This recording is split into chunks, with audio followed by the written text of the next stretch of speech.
第236章更好的选择。皇后区，霍尔伯爵家的豪华别墅。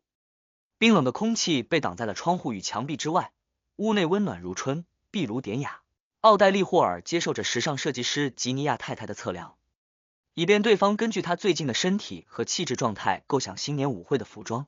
这个时候，贴身女仆安妮凑到她的耳边，压低嗓音道：“伊斯兰特女士来拜访，这么快就有反馈了。”奥黛丽心中一喜，表面却没有明显变化，噙着浅笑道：“请她在我的画室等待，5分钟。”画室？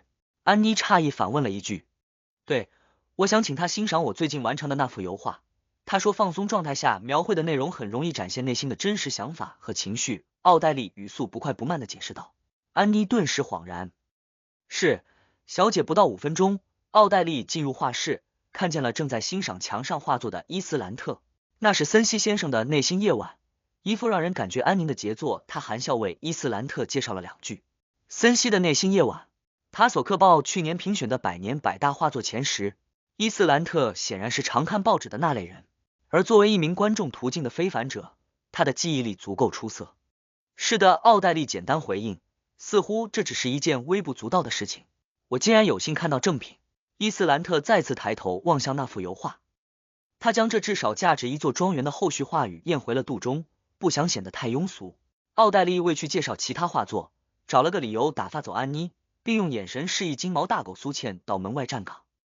苏茜没有任何障碍地读懂了他的暗示，摇着尾巴，颠簸屁股地跑了出去。伊斯兰特关上房门，回到画架旁，在奥黛丽开口询问前，主动说道：“人皮幽影的特性和风卷者的魔药配方，我们都有，但没有卖出的必要。除非对方能给出无法拒绝的回报，愿意谈就说明有希望。”奥黛丽闭眸微转，轻声笑道：“你们希望获得什么？”伊斯兰特捋了下发丝，早有准备的回答道：“人皮幽影的特性2500磅，风卷者的魔药配方3000磅，溢价很多啊。”奥黛丽并未觉得这昂贵，只是感叹心理炼金会的溢价幅度超过了50%。据倒吊人描述，正常情况下，序列6的魔药配方价格不到2000磅，但越往高序列靠近，魔药配方流通的越少，非常不容易买到，根本没有正常情况。更为重要的是，就算恰好遇上了，也很难确认真假。这时，伊斯兰特又补充了一句：“如果对方能拿神奇物品来交换，价值大致等同就可以，也就是说，你们更想得到神奇物品，为此能接受降价。”心理炼金会属于最年轻的隐秘组织之一，这方面的积累明显不如其他啊。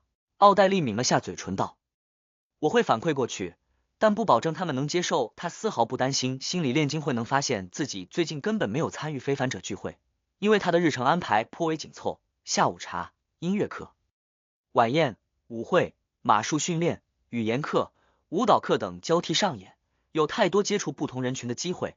这样一来，也许某次晚宴就是非凡聚会的演示，也许音乐课的老师就是一位资深非凡者。藏在暗处不能光明正大行动的心理炼金会，要想调查清楚，几乎没有可能。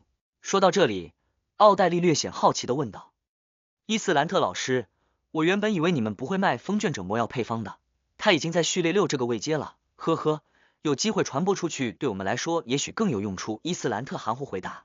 在他心里，奥黛丽小姐虽然是备受组织重视的新成员，但依旧是新成员，很多事情是不能知道的。为什么呢？奥黛丽压下疑惑，嫣然一笑，天真烂漫地问道：“伊斯兰特老师，如果这笔交易能够成功，可以算我做出的贡献吗？”伊斯兰特顿时失笑：“算。”克莱恩又忙碌了整整1个上午，直到返回明斯克街，填饱肚子，准备休息，才有空闲和机会去灰雾之上倾听祈求。正义小姐那边也有人皮幽影特性了，这真是要么不来，要么一下来2份。心理炼金会作为一个隐秘组织，资源方面还算合格。克莱恩突然陷入了该怎么挑选的幸福的烦恼中。虽然算上倒吊人还未给予的500磅，他也才只有1335磅现金，但这不妨碍他认真考虑心理炼金会的交易请求。想了10几秒，他先将正义的话语传达给了倒吊人，看对方会做出什么样的选择。3000磅。还在罗斯德群岛首府慷慨之城的倒吊人阿尔杰威尔逊仿佛被人狠狠敲了一棒。得到幽兰复仇者号，成为船长后，他时而扮演成海盗，时而以执法者的形象出现，暗中剿灭了好几股海盗，但就算这样，总计获得的战利品价值也不超过2000镑，其中部分还得分配给底下的水手。当然，这没计算俘获的那些船只和火炮，这必须上交给风暴教会。这让阿尔杰时常叹息，大部分海盗其实并不富裕，对方都习惯了刚收获就挥霍的生活，烈酒、烤肉、妓女、大麻和赌博榨干了海盗们的钱袋。除非遇上有非凡者的海盗队伍，否则真难报复。阿尔杰来回踱了几步，迅速就下定了决心。他从贴身的衣物口袋里取出了一张黄金制成般的面具，那面具之上有勾勒粗略的五官，它们组成的样子很有古老丛林里原始人的特点。阿尔杰坐了下来，谦卑地低颂起愚者的尊名，末了道：我愿意用这件神奇物品交换风卷者魔药配方，只要戴上这张面具，使用者就将变得极为冷静，没有情绪的起伏，他同时还能获得极强的恢复能力、夸张的速度和出色的力量，并掌握一定的黑魔法与原始诅咒术。他的缺点是随着使用次数的增加，佩戴者会越来越不像人类，越来越冷酷，最终将自己当成神灵。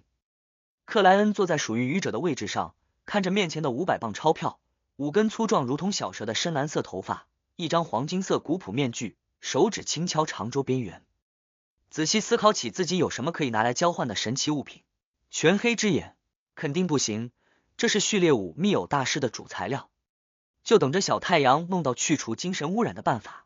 黑皇帝牌，这见不得光，而且价值不知比人皮幽影特性高了多少倍。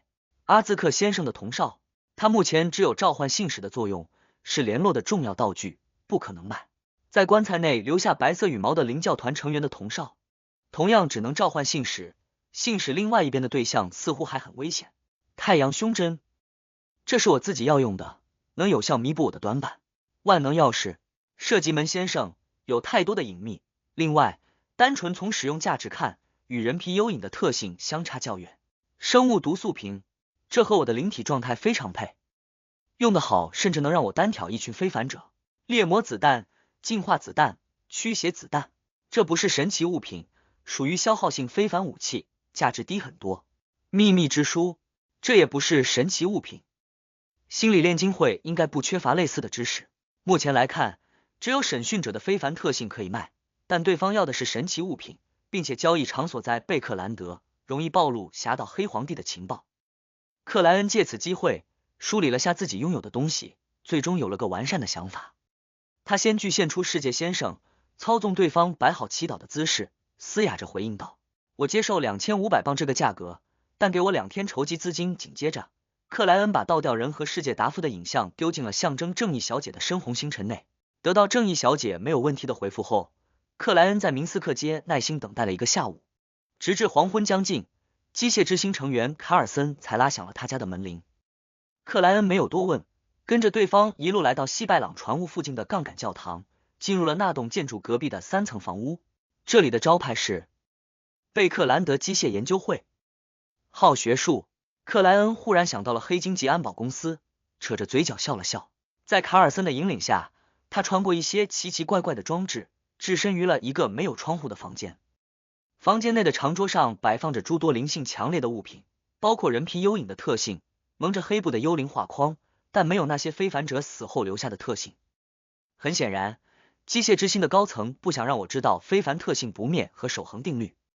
克莱恩毫不意外，你可以挑选一件。为戴帽子的伊康瑟指了指长桌。克莱恩仔细观察了几遍，叹了口气道：没有我想要的，如果折算成金镑，我能拿到多少？他已经想好了，不在机械之星这里获得人皮幽影特性，虽然这能解释成制作某些神奇物品或尝试独特仪式魔法的需要，但终究有暴露他本身序列的概率。出现更好选择的情况下，克莱恩不想冒这个风险，所以他打算纯拿钱。而这不仅可以帮他凑够心理炼金会索取的2500镑，还能有效打消机械之星的戒备之情。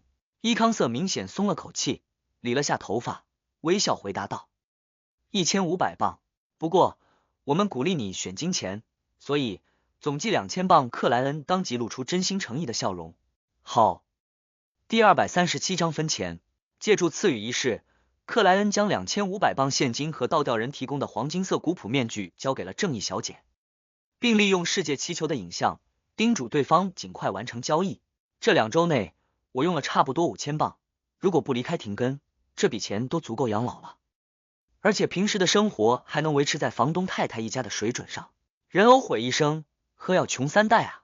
克莱恩望着已恢复寂静的无垠雾气和古老宫殿，颇有些怅然，像是丢失了什么重要的东西。他平静了几秒，返回现实世界，拿起书桌上剩余的830镑钞票，特意点数出了6张5磅面额的。然后克莱恩把这30磅现金放入完全瘪了下来的钱架，郑重塞进了衣物内侧的口袋里。另外的800磅，他分成2叠弯折，左右1都各放1叠。紧接着，克莱恩拉开抽屉，从预先带回现实世界的5根深海那家头发中抽取了2根，用纸张一层又一层的包好，小心翼翼装进了衣物暗袋内。做完这一切，他拿上帽子和手杖，于夜晚的煤气路灯光芒照耀中前往街口，乘坐马车直奔贝克兰德桥区域的勇敢者酒吧。热烈吵闹的环境里，克莱恩坚持着喝完了要的那杯南威尔啤酒，然后才慢悠悠穿过一浪高过一浪的拳击手助威声，离开酒吧，上了一辆出租马车。感受到车轮的滚动，他故意闭了下眼睛，耳畔突然就响起了窗户被轻敲的动静。克莱恩脸部肌肉微动，睁眼望向前方，看见脸色苍白、容貌精致的沙伦小姐已安静地坐在了对面。不等对方开口询问，克莱恩笑笑道：“我把你上次提供的消息卖了个好价钱。”阿蒙家族陵墓那个沙伦没有说话，静静地平视着他。克莱恩靠好手杖，从衣兜里取出了2叠现金和1小团纸，800磅加2根深海那家的头发，总计价值在1000磅上下。这是你应该得到的。克莱恩无声吸了口气，含笑将现金和纸团递了过去。沙伦看了他一眼，伸手接过了这2样东西。他低下脑袋，望着手里的物品，嗓音飘忽而虚幻地问道：“你卖了多少？”2000磅，一人一半。克莱恩轻笑了一声。如果机械之星按照原定计划只给1500磅，那我就只能先欠一部分了。他颇为庆幸地想到。沙伦没有血色的手掌一翻，现金和纸团都不知去了哪里。他抬起头，问了一声，简洁问道：“陵墓里有什么？”不知道，我没有去。克莱恩未透露魔镜阿罗德斯的帮忙。这个瞬间，他觉得自己如果详细的描述那段经历，沙伦小姐肯定会像之前那样单手托腮，专注倾听。这位怨魂小姐似乎有观看场景戏剧和听各种传闻的爱好。克莱恩总结了一下。沙伦表情未变，沉默了几秒道：“有人在挖掘通道去地下遗迹啊。”克莱恩一时没能反应过来对方在说哪件事情，但很快他就明白了沙伦话语里的地下遗迹指什么地方。2人都知道的地下遗迹只有一处，那就是第4纪图铎王朝的遗迹，里面有一个恐怖恶灵存在。有人在挖掘通道，想进入那座地下建筑。克莱恩沉吟几秒，忽有灵感迸发，那个什么从男爵，他已经忘记了隐藏的那位图铎王朝后裔叫什么名字，只记得他还有个从男爵的爵位，住在贝克兰德警察厅所在的西维拉斯街。沙伦给予肯定的回复。他想寻找什么？他不知道里面有个恶灵吗？他不知道他们家族之前的非凡者都死在了里面吗？克莱恩自言自语般提出了几个疑问。沙伦安静端坐，认真回答道：“我不知道他知不知道。”他还有多久能挖通？克莱恩斟酌着问道。2到3个月，他暂时只有一个人。沙伦给出了自己的判断。克莱恩幅度很小的吐了口气道：“这不需要着急，等我做好准备，我们一起去拜访他。”说到这里，他笑着解释了一句：“你知道的，我喜欢提前做好充分的准备，在晋升无面人前，我不会再掺和任何事情。”他在心里告诫着自己。好，沙伦没有问他要做什么准备，身影迅速变淡，消失在了车厢内。克莱恩顺势往后靠住箱壁，只觉一身轻松。无面人魔药的材料已经预定，就等发货，外债也全部还清，不需要再烦恼什么。他的心情仿佛沉淀的起泡酒，偶尔有一点欣喜无声上涌。唯一的不好是，克莱恩摸了摸自己的左胸，那里有着干瘪的钱架。他叹了口气，不发出声音的自言自语道：“只剩30磅现金加5枚金币和一些零钱了。”周4下午，奥黛丽·霍尔在书房内等待着伊斯兰特老师的到来。获得倒吊人和世界的回复后，他立刻就派仆人送了封信去伊斯兰特那里。信的内容很普通，就是希望这周的第2次心理课提前到周4，而实际上，奥黛丽早就和伊斯兰特约定好，一旦他表达类似的意思，就说明交易的另外一方答应了条件。滴答滴答，墙上的壁钟轻快地走着，长发及至腰部的伊斯兰特拿着几本教材进入了房间。奥黛丽当即给了苏倩一个眼神，金毛大狗略有些不舍地窜了出去，趴到附近阴影里观察起人来人往。伊斯兰特关上书房的门，缓慢环顾了一圈，然后坐到白色小圆桌的对面，放下了教材。他们是付出金钱，还是神奇物品？这位心理炼金会的成员压低嗓音问道。一个直接给了2500磅，一个提供了神奇物品。奥黛丽语气轻快地从自己的橘黄色中型手提袋里取出了一个洁白的硬纸盒子，盒子的外面覆盖着一层灵性之墙。解除掉灵性之墙，他打开盒盖，让黄金色古朴面具显露了出来。接着，他将面具的缺陷和效果原本复述了一遍。坦白的讲，拿到这件神奇物品时，他很有好奇心，很想试一试效果。毕竟这是他正式接触到的第一件神奇物品，但最终他还是克制住了自己，他不想变得冷酷。价值基本等同。伊斯兰特尝试了一番，舒了口气，停顿2秒，他抽出最后的那本教材，翻到了第48页。这本教材的中间部分已经被挖空，放着一个巴掌大小的铁质盒子和一张卷起来的羊皮纸。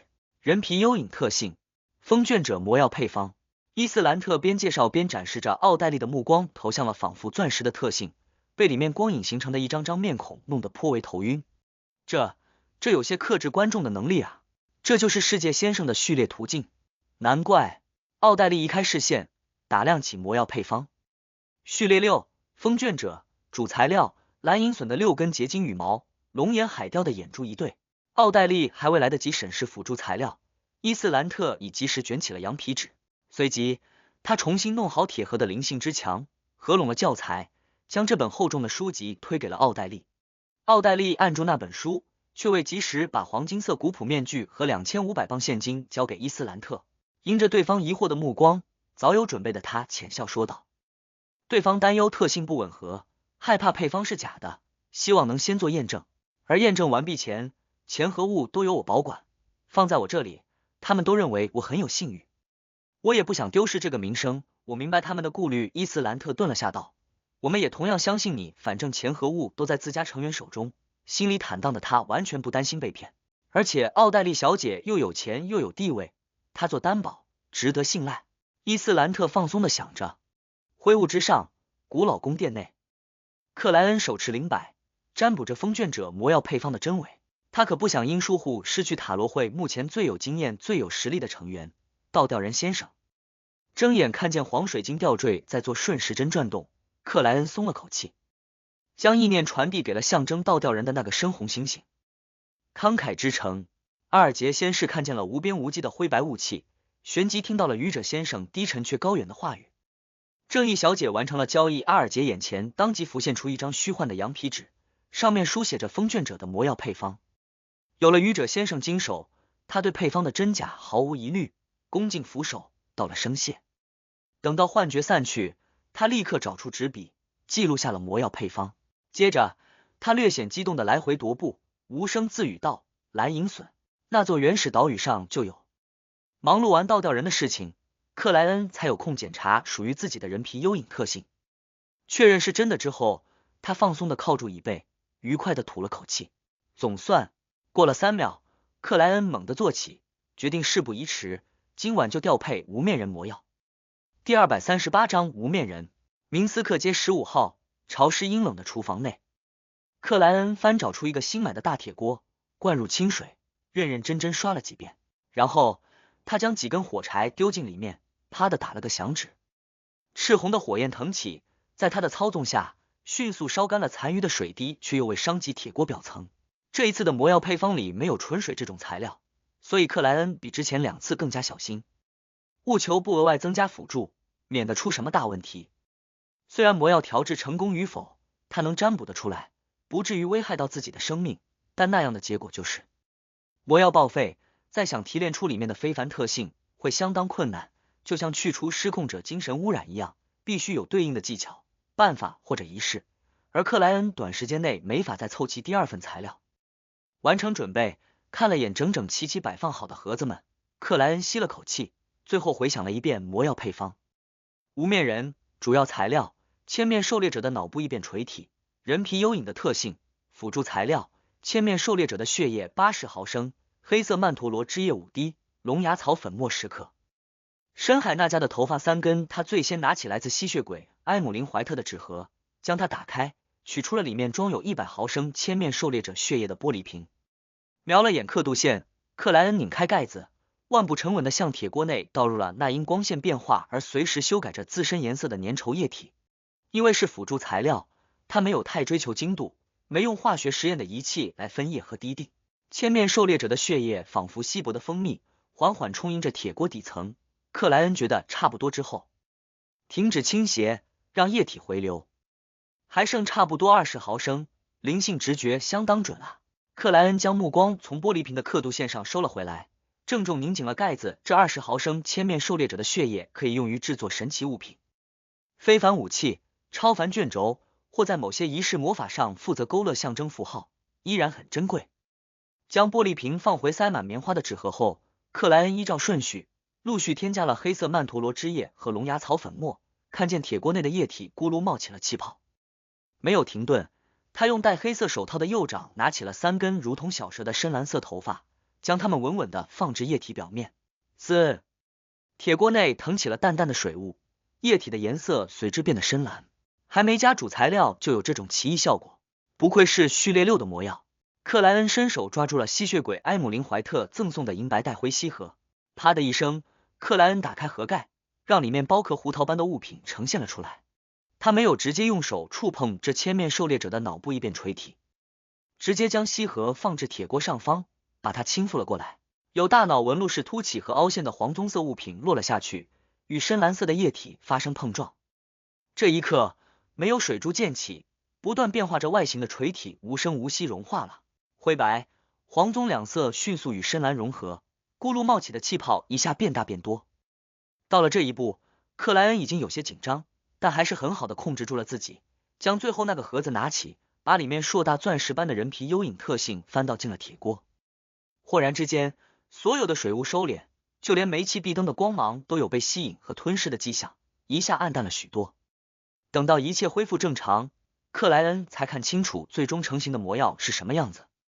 它通体黑绿，时不时的慢悠悠冒出一个眼睛大小的气泡，就像本身拥有生命，隔几秒钟就打一次嗝。气泡到了表层，会立刻出现破裂，并于这个过程中映照光芒，反射出各种颜色。这些颜色共同勾勒成了不同模样的脸孔，五官仿佛在随机组合。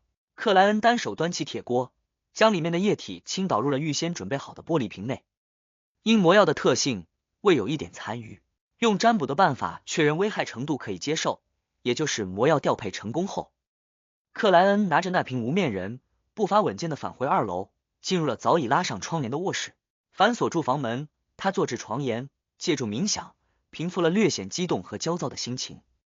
端坐10几秒后，克莱恩拧开瓶盖，抬起右手，猛地将里面的魔药全部灌入了口中。略微刺麻的感受回荡于他的口腔和食道，最终发酵成了让人失去感知的麻痹。克莱恩的精神就仿佛从自己的身体内抽离了出来，用一种旁观者的姿态看见自己的嘴巴在融化，鼻子在融化，耳朵在融化，眼睛在融化，整张脸都在融化。仅仅2、3秒的功夫，他的脸庞、他的头部就变成了受到火烤的白蜡。他的身体也有类似的异常，骨头和皮肤都像是在被血液溶解。不能任由这样的情况发展。克莱恩知道自己如果控制不好，随时会濒临失控的边缘。旁观的他努力让思绪回到身体，努力观想起层层光球叠加的形象，努力保持住冥想的状态。经过短暂却反复的尝试，他终于又感受到了自己的身体，竭尽全力的控制起各个微小的部位，以此站稳最后的底线。融化与溶解一次又一次来袭，克莱恩不知支撑了多久，终于等到了结束，重新找回了身体属于自己的感觉。这一刻，他知道自己终于闯过了那个门槛，迈入了序列6，成为了无面人。克莱恩没有出汗，精神却异常疲惫，他勉强站了起来，走向全身镜位置，试图观察自己现在的样子。煤气壁炉的照耀下，他猛地退后了2步，踩得地面哒哒作响。镜中的景象异常骇人。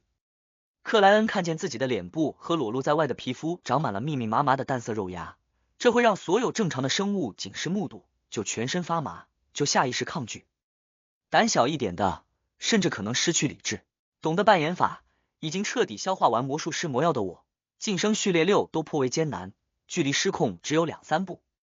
那些靠时间积累，勉强有资格服食相应魔药的非凡者，不知会承受多大的风险，失败的概率肯定不低。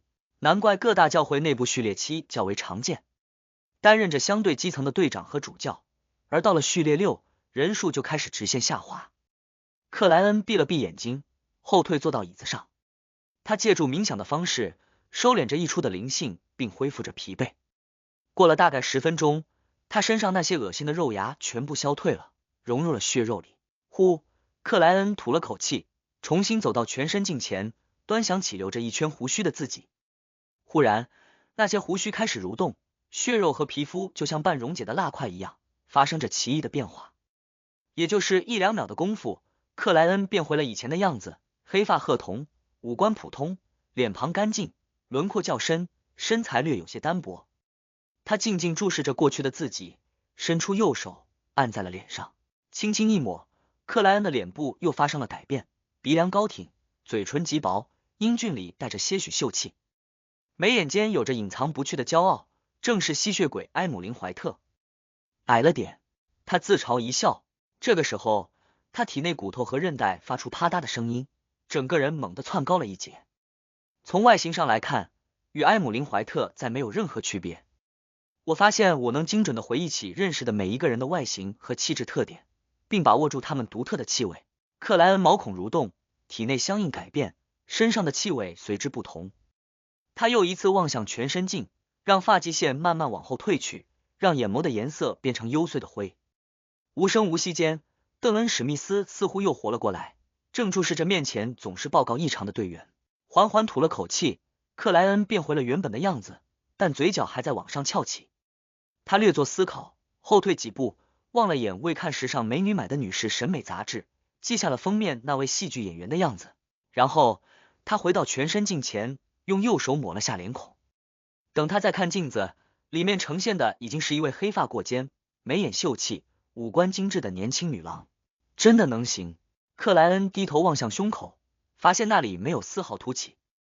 他竭力控制身体，移动脂肪和部分血肉，勉强弄出了一对 A， 而下身的不同，他完全无能为力。也就是说，只是表面的变化，不牵涉实质。还有，我目前只能拔高和变矮10厘米，超过这个范围就难以办到。还有，头部的变大和缩小也有限度，像乌特拉夫斯基神父那个半巨人一样的脑袋，我根本没法模拟。还有，只能瞬间观察出目标的外貌和气质特征，无法知晓他相应的事情。遇到正义小姐这种观众，很容易暴露。呵呵，在小丑阶段是小丑克制观众，到了无面人阶段，却反倒有些被观众克制，有意思。想到这里，克莱恩不再变化，回归了夏洛克·莫里亚蒂的形象。占卜、格斗以及魔术师的非凡能力都有增强，但具体提升了多少，必须通过练习才能确认。明天抽空去一下克拉格俱乐部。克莱恩最后审视了一眼，下楼收拾起残局。处理完首尾，他快速洗漱，钻入了被窝，躺在那里，望着窗外透入的绯红月光，有了些许底气的他渐渐安稳宁和。就这样过了几分钟，克莱恩缓缓闭上眼睛，微笑着在心里对自己说了一句晚安。无面人第239章班森的打算。皇后区与西区交界的唐森德街，休迪尔察站在一条黑暗僻静的巷子里，哪怕没有抬头，也能看见远处层层叠叠的华丽宫廷和高高耸立的哥特式钟楼。那是整个贝克兰德地势最高的区域，也是鲁文王室所在。它在南北大陆，在整个世界的地位等同，甚至略高于英蒂斯的白峰宫和福萨克帝国的奥尔米尔宫，但名称既不浪漫，也不古老。它叫索德拉克宫，在古福萨克语里，这个单词的意思是平衡。休将目光从著名的秩序之中收回，望向了巷子的另外一边。煤气路灯无法照耀的阴影里，缓缓走出了一道人影。那人影戴着附露出下半张脸的金壳面具，正是之前将治安官配方卖给修，并时不时委托他一些任务的神秘人。修和福尔斯私下讨论时，都怀疑对方是军情9处的人。这周有收获吗？戴着黄金面具的男子按照惯例问道。修摇了摇头，没有。事发前应该没谁打听过卡瓶的事情。他顿了一下，有些不舍地问道，还要追查这件事情吗？面具男默然一阵道，不需要了，但之后如果有听说相关的情况，依然立刻联络我。今天我给你一个新的任务。什么任务？修完全进入赏金猎人的状态，准备着评估事情的风险。面具男笑了一声，很简单的任务，也是你梦寐以求的任务。你在你所有的圈子里求购治安官和审讯者的主要材料，尤其是可以直接调配成魔药的那种特殊材料。如果有人回应，我们会垫付资金，购买到的材料将属于我。修脱口反问，这是他最关注的问题。不，你相信这么简单的任务能有这么高的报酬吗？当然，如果能像钓鱼一样钓出我们想找的那个人，获得的魔药主材料归属于你，不是不能商量。面具男低笑道，可我不知道审讯者魔药的主材料是什么。修迟疑着说道，我等下会告诉你的，这也就是我们预付的报酬，即使没找到目标，你也有了序列7魔药配方的主体部分，价值超过600磅。我想你已经充分认识到了我们的慷慨。面具男用蛊惑的口吻说道，确实慷慨。他们的目标是谁？为什么愿意花费这么大的代价寻找？假设他是军情9处的人，趁这个任务回收市面上流通的仲裁人途径非凡材料，应该也是目的之一，并不存在浪费金钱的问题。作为一个勉强算资深的赏金猎人，修本能的想到了一些事情。稍作权衡，他点了点头道，我接受这个委托很好。面具男的语气变得轻松，环顾一圈道，审讯者魔药的主材料是闪纹黑蛇的角。湖中之灵的粉尘说完之后，他缓步回退，重归阴影，消失在了巷子拐角处。真的告诉了我审讯者魔药的主材料？修一时还有些发愣，直到这个时候，他才彻底看清楚面具男代表的那个势力对这次任务的重视。也不知道目标是谁，重点好像是可以直接调配成治安官和审讯者魔药的特殊材料。想到这里，修忽然呆住，他记起了一件事情，那就是自己晋升序列8治安官时，用的就是可以直接调配成相应魔药的特殊材料，通过福尔斯购买到的特殊材料。这就是他们的目标。修本能的决定隐瞒下这件事情，绝不告诉面具男。他揉了揉自己有着婴儿肥的脸颊，迈步往外面的街道走去，准备乘坐公共马车返回乔伍德区。就在这个时候，他看见一辆棕色马车驶过，视线顿时被上面的文章吸引。那个文章的主体是一朵花和2个指环，并没有太过特殊的地方，可修却直愣愣地看着，目光仿佛凝固。等到马车远离，他才收回视线，情绪一下变得极为低落，哪怕已返回至共同租住的房屋，也没有彻底好转。发现好友情况不对，福尔斯倒了2杯红葡萄酒，端了过去。发生了什么事情？他坐到对面，将其中1杯酒推给了修。修俯视着红色的酒液，沉默了足足2分钟，才用略显沙哑的嗓音道，回来的路上，我遇到了一个以前认识的人。谁？福尔斯很配合地问道。斯特福德子爵。修问一句答一句。福尔斯仔细回想道，这位子爵似乎是宫廷侍卫长。作为一名畅销小说作家，他时不时能得到喜欢文学的贵族邀请，参加下午茶和宴会等活动，而本着作家搜集材料的职业习惯，他肯定会主动对较为知名的贵族做一些了解。就是在这样的聚会里，他认识了格莱林特子爵。是的，他曾经是我父亲的副手。修略显艰难地说道。你父亲？福尔斯知道修来自于破落的贵族家庭，有一些秘密，但并不清楚具体的情况。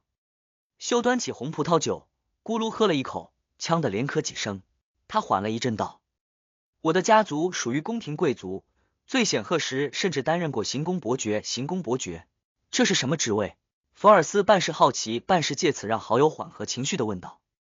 这等于是王室的对外发言人，是最靠近御座的贵族。修脸现光彩的回忆道，到了我父亲，虽然不再那么显赫，但依然受到前任国王强势者威廉6世的信任，是王室卫队的统领和宫廷侍卫长。他语气逐渐低落，有着难以掩饰的痛苦。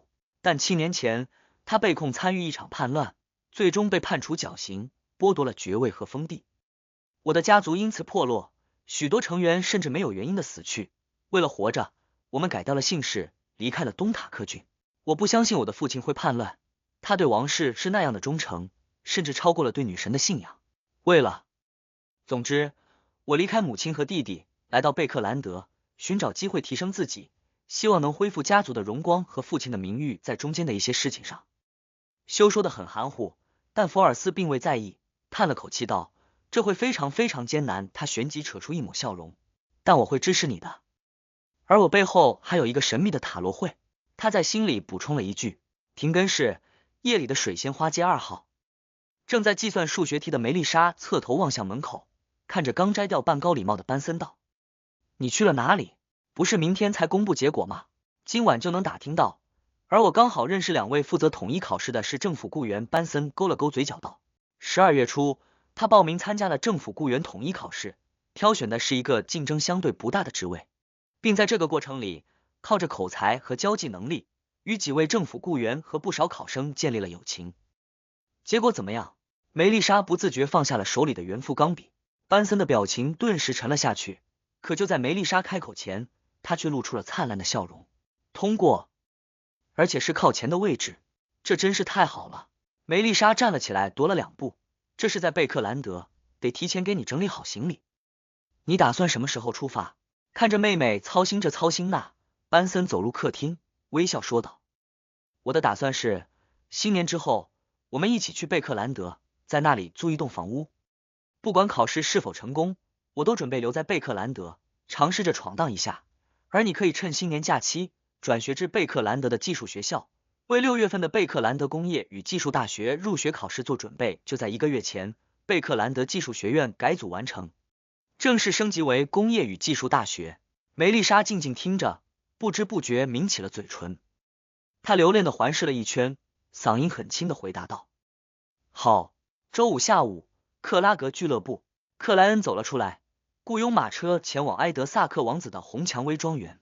那里是塔利姆死前几天经常去的地方。作为一名合格的侦探，不去做一下调查，完全对不起拿的那100磅经费。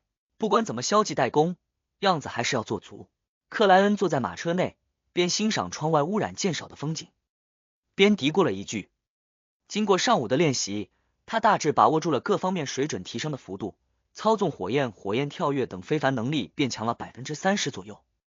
空气弹的威力和水下虚假呼吸的管道长度等甚至有翻倍，占卜与格斗等也得到了明显的增强。纸人替身和伤害转移未有太大的变化，只是因为灵性的增长，可以使用的次数相对变多。摇摇晃晃间，克莱恩终于抵达了红蔷薇庄园，向守在入口处的2名士兵说明了来意。经过通传，他见到了之前那位老管家。你可以询问这里所有的人。白发一丝不苟的老管家顿了顿，补充道：“除了那位小姐，这也是我的意愿，我可不想卷入麻烦。”克莱恩放松的笑道：“好。”第240章阶梯。红蔷薇庄园摆满各种古董的奢华房间外，克莱恩立在门口，询问今天遭遇的第6位女仆。年轻的女仆穿着具有时代特色的黑白佣人裙，容貌姣好，青春正盛，棕发有些天然卷，带着几分小俏皮。塔利姆先生来这里拜访的时候，都会接触哪些人？克莱恩表情麻木的重复着之前的问题。女仆几乎没有停顿就回答道：“塔利姆先生一般是求见王子殿下，或者陪他骑马，或者商量事情。如果王子殿下恰好不在，他会和那位小姐见面，他们是很好的朋友。得到了管家先生的允许，塔利姆和埃德萨克王子喜欢的平民女子是很好的朋友，时不时会私下碰面。他应该是在劝对方离开这里，免得影响王子的声誉。”克莱恩若有所思的点了点头。我是说，塔利姆先生和那位小姐会聊什么事情？提出这个问题的时候，克莱恩悠然想起了塔利姆之前一段时间坠入爱河般的表现，凭借来自信息时代的丰富经验，莫名脑补出了一段狗血到极点的言情故事。女仆并不畏惧大侦探，露出微笑，摇头说道：“这种时候我们都会被请出房间。”克莱恩愈发无法克制自己展开联想，甚至觉得埃德萨克王子的礼帽和头盔等物品该换一种涂层了。不等他再问，女仆轻笑道：“莫里亚蒂侦探，如果您想弄清楚那位小姐和塔利姆先生具体聊了什么，您可以直接去问他。”老管家并不允许克莱恩理直气壮地推出了抵挡剑士的盾牌，他转而笑道：“你似乎比前面几位仆人知道更多，甚至懂得称呼我莫里亚蒂侦探。”女仆左右看了一眼，保持着微笑道：“因为我轮换伺候那位小姐，她一直想见见莫里亚蒂侦探您，毕竟她和塔利姆先生是好友，很在意他的死亡。可惜的是，他总是和你错过，总是。”克莱恩对总是、恰好、错过这些单词非常敏感。女仆认真点头道：“王子殿下第一次邀请您来做客的时候，他就故意发脾气，想趁下楼散步的机会与您见面，谁知道您急匆匆就离开了。之后，他主动提议代替王子殿下去塔利姆先生的墓前献花，但因为不清楚您的长相，没能找到您。否则，即使管家先生不允许，他也会想办法见您一面，真是巧啊。”克莱恩刚有感叹，忽然把握到了一个关键点。塔利姆葬礼那天，代替王子去献花的是他喜爱的那位平民女子，而当天最让克莱恩在意的是那个脸罩黑色面纱、手戴蓝宝石戒指的女士。对方很可能身怀灵级封印物，或者本身就是同层次的强大存在。豁然之间，克莱恩脑海内回闪出了当时的画面。那位手戴蓝宝石尾戒的女子身穿沉重的黑色长裙，在两位侍女的陪同下逐渐远去。两位侍女之一有着棕色的天然卷发，那侍女的形象迅速与克莱恩眼前的女仆重叠在了一起，异常吻合。克莱恩的身体猛地紧绷，背心的汗水一滴滴沁出，但表情却未有丝毫的变化。利用小丑的能力，他做出回忆的样子，微笑问道：“塔利姆葬礼那天，你有跟着那位小姐？”女仆毫不在意的回应道：“是的，草，真的是她。”克莱恩保持着笑容：“很好。”下一个问题，他像是什么事情都没有发生过一样，按部就班的询问起别的事情，接着换一个仆人继续。不过，克莱恩暗中有缩短流程，加快进度。他要抢在那位小姐骑马归来前离开红蔷薇庄园。下午4点，天色还未暗下来的时候，克莱恩比预计提前很多的告辞，乘坐老管家派遣的马车返回城区。坐在车窗内，背靠用丝绸、棉布等包裹起来的箱壁，他总算松了口气，有余力去回味整件事情。咒杀塔利姆的是埃德萨克王子心爱的平民女子，他为什么要对付一个破落的贵族后裔？报复塔利姆想拆散他和王子的行动，可是他完全没必要亲自动手啊，找个机会在床上把这件事情抖出来。埃德萨克王子有的是办法让塔利姆无声无息消失。塔利姆死前完全处于热恋的状态，最早出现迹象就是在他成功劝说那个平民女子离开埃德萨克王子之后，他们有了奸情，所以重新被带回庄园的平民女子为了消除隐患，咒杀了塔利姆。逻辑上说得通，但问题在于，一个身怀灵级封印物或者是同层次强者的大佬，怎么可能被埃德萨克王子限制住？即使奥古斯都是天使家族，拥有足够的积累，也得动用巨大的力量，采用特殊的办法才能禁锢得住。这不是一个王子能办到的事情，而且这种人物怎么可能看得上塔利姆？他为什么一直想见我？有察觉到我利用灰雾窥探？不，如果是这样，塔利姆葬礼那天我就跟随被下葬了。另外，他最早想见我的时候，我还没拿到血肉、头发和随身物品，未做任何占卜。克莱恩疑惑不解的想着，最终决定将问题埋葬到心底，不去探究，不去调查。希望机械之心有了我之前的提醒，能发现王室在这件事情上异乎寻常的重视。对，他们的重视也许不是为了埃德萨克王子的声誉，而是另有原因。希望王室继续的好好的限制住那位女士，不让她来拜访我。过几天时机恰当，我就把这个任务交掉，表示无能为力，然后以去南方度假为借口，变化身份，躲避一段时间。克莱恩的心情逐渐平静。贝克兰德的黄昏总是会被暗淡的云层和淅淅沥沥的小雨代替，身体和精神都颇为疲惫的克莱恩手按半高丝绸礼帽，未埋身体，脚步飞快地穿过湿漉漉的街道，在煤气路灯的照耀下回到了明斯克街15号，稍作休整，趁着昏暗的环境，他逆走4步进入灰雾之上。晋升序列6无面人后，他就一直想要检查下那片神秘空间有无变化，但碍于昨晚太累，半夜没能醒来，而白天都在外面忙碌，只能等到现在。另外，克莱恩还要排除干扰，占卜一件事情，那就是这次晋升后，灵性未稳时，他没再听到霍纳奇斯、弗雷格拉、霍纳奇斯、弗雷格拉这段虚幻的呓语。他想弄清楚，这是提升到序列6以后本身自然的改变，还是有别的原因。雄伟宏大的宫殿内，斑驳的青铜长桌和备有不同符号的22张高背椅安静屹立，似乎亘古未变。它们之下的灰雾以及周围看不到尽头的空荡，同样如此。但克莱恩刚一进入这里，灵性直觉就敏锐地发现神秘空间与以往有了些许不同。他没急于探索和尝试，平复好情绪，做到最上手，具现出纸笔，写下了一段占卜语句。我晋升后未听到一语的原因，手握纸张，低念语句。克莱恩靠着椅背，借助冥想，迅速进入了梦境。灰蒙蒙的天空与大地内，一幅幅画面闪烁，最终定格在了一幕场景上。那是脸部和身体还长满淡色肉芽时的克莱恩，他的四周弥漫着一层虚幻、稀薄、别人无法察觉的灰白雾气。梦境破碎，克莱恩睁开眼睛，大致明白了缘由。灰雾与现实交织，帮我屏蔽掉了不知来自哪里的呓语。晋升序列6后，我与灰雾之上这片神秘空间的联系更加紧密了，于是带来了一定的变化，并可以自然的借助少许力量了。目前来看，应该是这样。尝试着探索周围，看具体有什么变化。克莱恩缓缓起身，循着灵感往古老宫殿之外的某个方向行去，脚下是海水般铺陈开来的灰雾。走了不知多久，走到他想要停止、放弃探索时，前方尽头忽有光芒闪烁。克莱恩心中一喜，加快步伐，靠拢过去。7、8秒后，他看见了一座阶梯，通往天国般的阶梯。那阶梯由纯粹的光芒凝成，神圣、通透、明净，能震撼每一个人的心灵。阶梯往上方虚空延伸着，只有4层，每一层都相当高，像是为比巨人更加庞大的生物准备的。克莱恩顺着他的方向抬头望去，看见了一层灰白色的雾气，它们凝于半空，似乎在拖着什么，而光之阶梯和那里还有一定的距离。4层台阶代表我已经喝完了序列9、序列8、序列7和序列6的魔药。那一层雾气之上究竟有什么？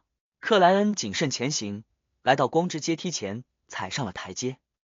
台阶没有古怪，坚实的仿佛石质。克莱恩顺着阶梯连翻带爬的向上抵达了第4层，然后尝试着眺望那灰白色雾气的上方。可惜的是，他的视线根本穿透不过去。他想了想，往前2步，努力的往上跳跃。然而，他刚一离开光之阶梯，就失去了往上的冲力和灵体飞行的本能，直直下坠，踩到了作为底层的灰雾。看来还得提升2到3个序列才行。如果序列4确实是质变，那我半神半人后应该就可以了。克莱恩望着上方，有所判断。